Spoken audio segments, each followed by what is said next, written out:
Is there a 2 and 3 and 6? Is there a 2 and 3 there? Yes. Okay. 3 and 6, 2 and 9. Oh, a 2 and a 9, okay. 4 and a 5. 4.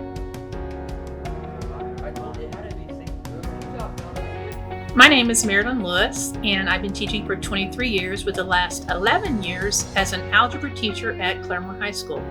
I'm very competitive. I've coached softball, basketball, track, volleyball, and my kids, I've learned, are competitive also.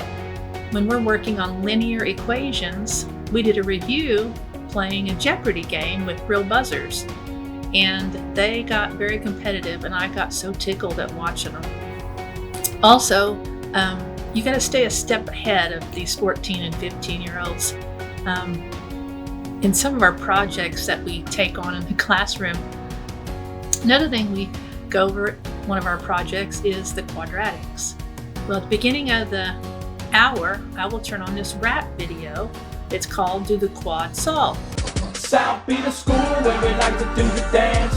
Flex to the left, get some pencils in your hands. We do it for our school and we do it for the grades. But to solve these quads, boy, you gotta do the dance. Everybody do the quad solve, quad solve, quad solve, quad solve, quad solve, quad solve, quad solve, quad solve. The kids whine, "No, Miss Lewis, don't make us listen to it again."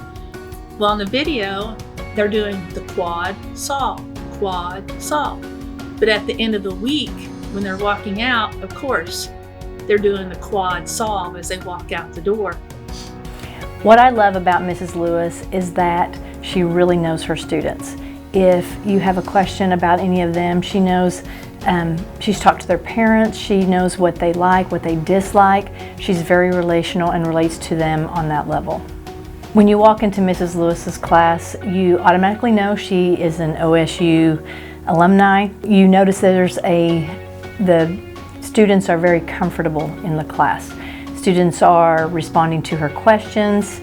She's talking back and forth with them, very conversational. It's a very comfortable atmosphere where students are responding to what she's teaching.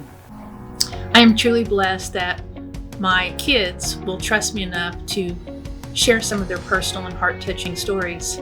But one of the most memorable times that I can think of as a teacher that made me so proud was I had a student, and it was about 7 or 8 years ago. He came in and said, "Miss Lewis, I got to tell you something." I swallowed hard and I said, "What is it?" He said, "Miss Lewis, I wanted you to be the first one to know that I got saved last night." And I cried like a baby right in front of him.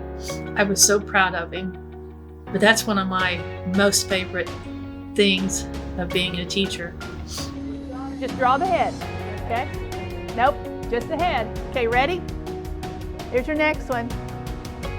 The body, just draw the, not the legs, not the arms, just the body. You got to answer the question first. Be careful on your 6 and 5s, okay?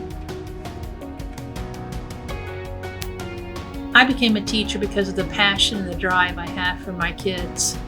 I want to create an atmosphere in my classroom where kids realize that learning math is fun, that it's exciting, and that they can retain what they've learned. I do realize that being a teacher, you've got to build a good rapport with your kids, and also you've got to have a really big sense of humor. There's a quote by Jeffrey Holland, "And if they are unresponsive and you can't teach them yet, you can love them. And if you love them today, maybe you can teach them tomorrow."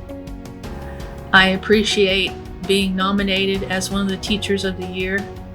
I appreciate your time, and I thank you for everything you've done. Thank you.